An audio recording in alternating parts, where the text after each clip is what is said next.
Morning वाई class. मैं Mohit Kataria arts group of education की ओर से आप सभी का एक बार फिर से स्वागत करता हूं। देखिए, हम लास्ट क्लास में पढ़ चुके थे। हमने पढ़ा था दो चरों वाले देखिए समीकरण के युग्म, चैप्टर नंबर जो आपका 3 है।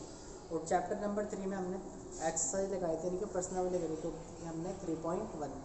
आज हम क्या करेंगे, एक्सरसाइज 3.2 की ओर चलेंगे। और 3.2 में देखो, मैंने आपको एक चीज़ और बताई थी।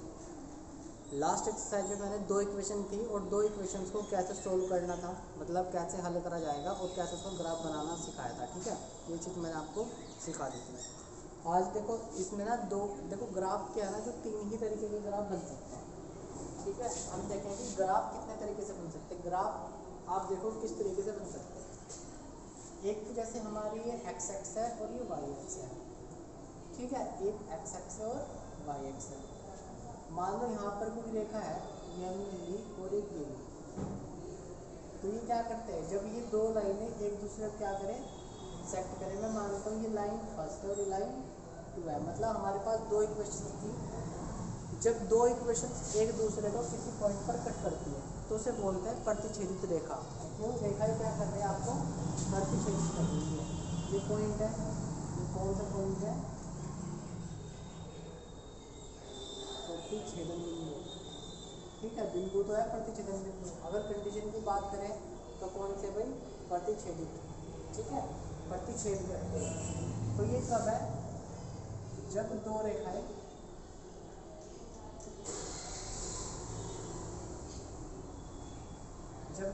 प्रतिच्छेद करती है। जब दो रेखा प्रतिच्छेद करती है। अच्छा, दो रेखाएं प्रतिच्छेद कब करेंगी, तो इसकी कंडीशन भी आप देख लो कि दो रेखाएं कब प्रतिच्छेद कर सकती है। ठीक है, सबसे पहले हम बात करते हैं मानक समीकरण। अब देखिए, आपको ना मानक समीकरण दी होगी। मानक समीकरण आपको दो मानक समीकरण मैंने उस दिन भी बताई थी। क्या थी हमारी मानक समीकरण, ये था कि a1x plus b1y plus c1 बराबर 0। ये पहले मानक समीकरण। और दूसरी मानक समीकरण है a2x plus b2y plus c2 बराबर 0। ठीक है, अब देखिए कि जब दो रेखाएं प्रतिच्छेद कब होगी, दो रेखाएं कब प्रतिच्छेद होगी, जब a1/a2 यानी कि a1 और a2 का अनुपात। ठीक है, a1/a2 का अनुपात नॉट इक्वल हो किसके, b1/b2 के अनुपात के। तो इस कंडीशन में क्या होगा, जब a1/a का अनुपात यानी कि a1/a2 और b1/b2, जब इन दोनों का अनुपात नॉट इक्वल हो यानी कि बराबर ना हो, तो रेखाएं क्या करती है, एक दूसरे को प्रतिच्छेदित करती है। सेकंड कंडीशन देखिए आप, सेकंड कंडीशन ये इसका ही पॉइंट है, यहाँ पर प्रतिच्छेद करती है। कंडीशन में होगा, अच्छा जब दो रेखाएं प्रतिच्छेदित करते तो इसे क्या कहा जाता है, संगत या असंगत। तो आप कहेंगे इसे बोल जाते हैं संगत। संगत रेखा है, संगत रेखा। ठीक है, और फिर कंडीशन कैसी होगी, संगत, मतलब रेखा कैसी है आपकी, संगत है। अच्छा, दूसरी ये हो सकता है कि आपने एक्स अक्ष लिया और वाई अक्ष लिया, आपने कोई लाइन ली और ये दूसरी लाइन भी इसी के ऊपर आ गई। मतलब ये लाइन, एक ही लाइन के ऊपर दूसरी लाइन आ गई इस तरीके से, तो इस लाइन को हम बोलते हैं संगामी।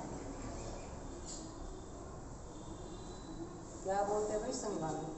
अच्छा, संगामी की कंडीशन क्या होगी, कंडीशन ये है कि जब a1/a2, ठीक है, और b1/b2 और c1/c2, यानी कि तीनों इस कंडीशन में बराबर होगी। तो इसकी कंडीशन क्या है, जब दो रेखाएं संगामी कब हो सकती है, जब दोनों रेखाएं, ये वाली कंडीशन a1/a2, ठीक है, ऐसे ही b1/b2 और c1/c2 आपस में बराबर हो। अगर बराबर है तो रेखा कैसे, संगामी रेखा है। और संगामी है तो इसके साथ साथ एक और बोलते से बोलते हैं संगत रेखा।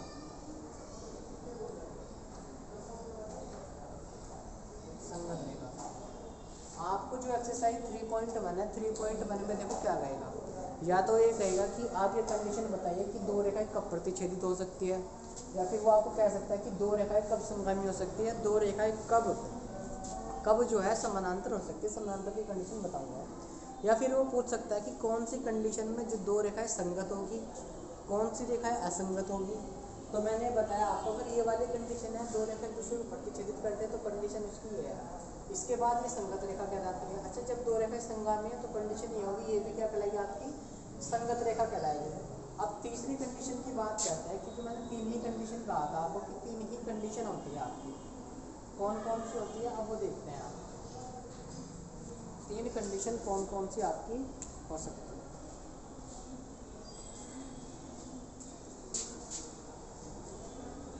देखो भाई, थर्ड वाली कंडीशन है, जब रेखाएं क्या हो, जब रेखा समानांतर हो,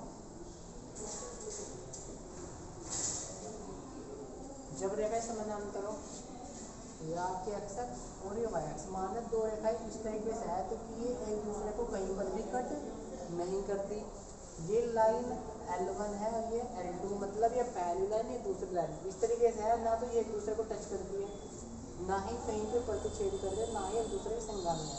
तो रेखाएं कैसी है, रेखाएं तो है भाई समानांतर।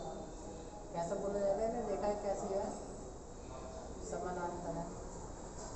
लेकिन समानांतर की कंडीशन क्या है, वो समानांतर की कंडीशन है कि A1 बटे A2 तो बराबर होगा B1 बटे B2 के, लेकिन C1 बटे C2 के बराबर नहीं होगा। और जब C1 बटे C2 के बराबर नहीं होगा तो ये कंडीशन आपकी क्या कहलाती है, समानांतर कंडीशन कहलाती है। और समानांतर है तो इस कंडीशन में इसे बोलते हैं असंगत रेखा, असंगत रेखा। ठीक है भाई, तो तीनों कंडीशन आप देख लो ना, तीनों कंडीशन आप लिख लो, कौन कौन सी संगत है, कौन कौन सी असंगत है। ठीक है, अब हम क्वेश्चन लगाएंगे इस पर। जो मैंने आपको बताया है ये मान चेक करने को बोलेगा, आपको चेक करने को देगा। ठीक है, अब देखते हैं, जैसे आपका एक्सरसाइज है 3.2 और 3.2 का पहला क्वेश्चन है, कह रहा है कक्षा 10 है और 10 के 10 विद्यार्थियों ने गणित की एक पहेली की प्रतियोगिता में भाग लिया। मतलब कोई कंपटीशन हो रहा होगा तो 10 विद्यार्थियों ने भाग लिया। यदि लड़कियों की संख्या और लड़कों की संख्या से 4 अधिक हो तो सबसे पहले आपको क्या करना है, लड़कों की संख्या और लड़कियों की संख्या आप मान लो। ठीक है, चलो मानते हैं। अच्छा, तीनों कंडीशन आपको याद रखनी है।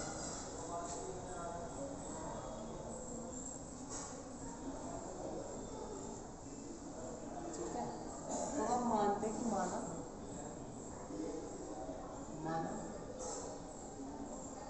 लड़कों की संख्या, लड़कों की संख्या, आप ये मान लो कि लड़कों की संख्या x है और ऐसे ही लड़कियों की संख्या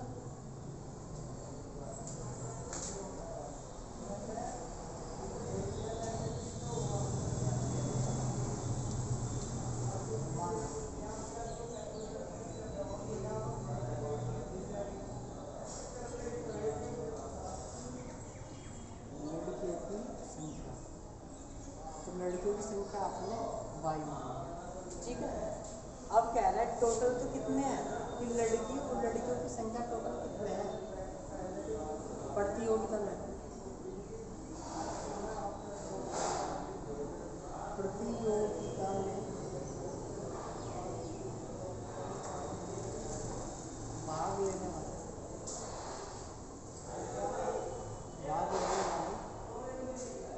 कुल विद्यार्थी। अच्छा, कुल विद्यार्थियों की बात करते हैं, लेकिन टोटल लड़की और लड़के,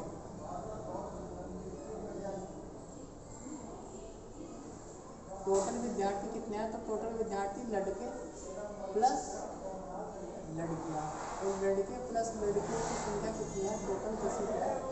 उसमें दी हुई है कि कक्षा 10 के कितने विद्यार्थी हैं, x विद्यार्थी हैं। ठीक है, x विद्यार्थी। अब देखो प्रश्नानुसार चलते हैं, प्रश्नानुसार।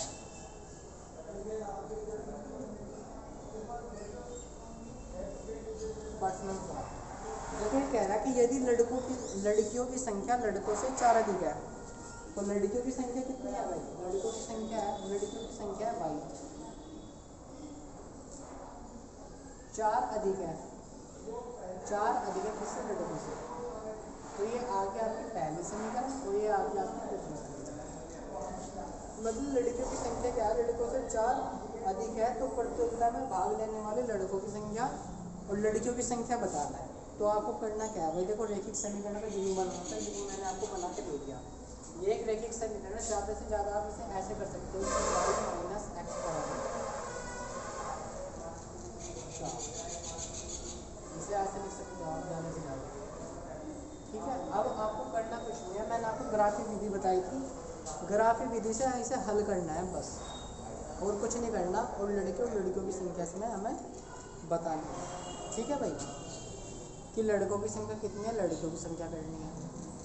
अच्छा, 5वां भी देखो ऐसे आपको बना लोगे, 5 पेंसिल 7 कलम और इनका मूल्य 50 रुपये है, तो आप मान लेना कि माना पेंसिल का मूल्य x रुपये है और कलमों का मूल्य y रुपये है। तो 5x + 7y = 50 और 7x + 5y = 46। दोनों क्वेश्चंस को सोल्व करना है। ठीक है भाई, ये तो आप लोग को करना है, ग्राफिक विधि से करना है। अब मैं आपको लेके चलता हूँ इन क्वेश्चनों पर जो अभी मैंने आपको कंडीशन बनाई है। दूसरा क्वेश्चन है, कह रहा है अनुपात a1/a2 b1/b2 c1/c2 की तुलना करनी है और निम्न समीकरण युग्म के द्वारा निम्नलिखित बिंदु पर प्रतिच्छेद करते हैं। मतलब ये कह रहा है कि ये अनुपात जो है ये बताना है। इसमें सेकंड क्वेश्चन में क्वेश्चन दे रखा है कि कौन सी ऐसी रेखा है जो एक दूसरे को प्रतिच्छेद करती है। तो आपको क्या चेक करना पड़ेगा, गुणांक चेक करने पड़ेगा आपको। ठीक है, तो आपको गुणांक चेक करने हैं। दूसरा सवाल, ठीक है भाई, दूसरा सवाल है, दूसरा कौन सा है, पहला दे रखा है कि 5x क्या दिया है, 5x - 4y + 8 = 0। एक तो समीकरण है। एक दे रखा है 7x + 6y - 9 = 0। करना कुछ नहीं है, 1 और समीकरण 2।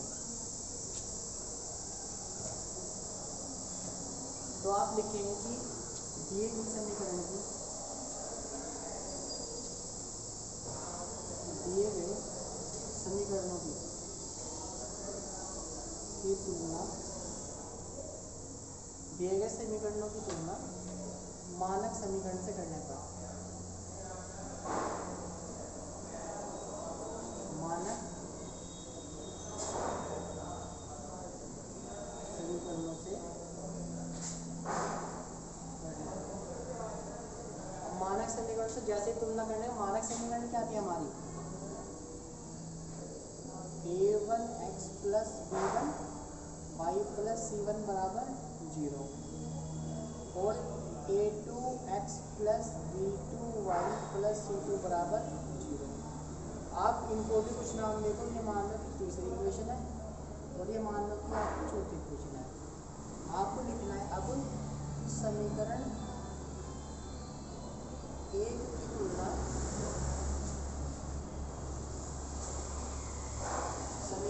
तुलना समीकरण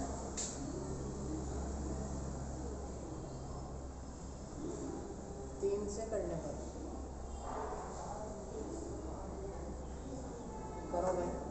जैसे आप समीकरण 1 की तुलना करोगे यहाँ से, इस समीकरण की तुलना इसके साथ में करो, आप करिए भाई। जैसे ही करोगे आपको a1 मिल जाएगा, a1 = 5, b1 = -4, माइनस के साथ उठाना है, c1 बराबर हो जाएगा 8। ऐसे जब आप समीकरण 2 की तुलना करोगे समीकरण 4 के साथ, ठीक है, तो आपको क्या मिलेगा, a2 बराबर आ जाएगा 7, b2 बराबर आ जाएगा 6 और c2 बराबर आ जाएगा -9। अब आपको क्या करना है, प्रतिच्छेदन वाली कंडीशन क्या थी कि a1/a2 और b1/b2 नॉट इक्वल होना चाहिए, मतलब बराबर नहीं होने चाहिए। अब बराबर नहीं होना चाहिए तो आप रख दो।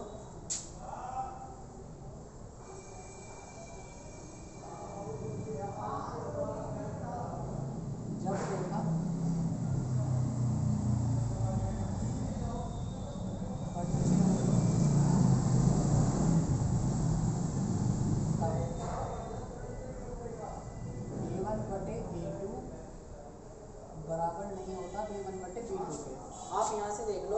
कंडीशन वेरीफाई हो रही है नहीं हो रही है।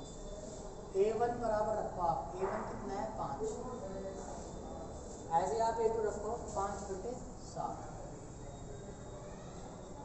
ठीक है। B1 कितना है -4 और ये कितना है -9, माइनस से तो माइनस कर दिया।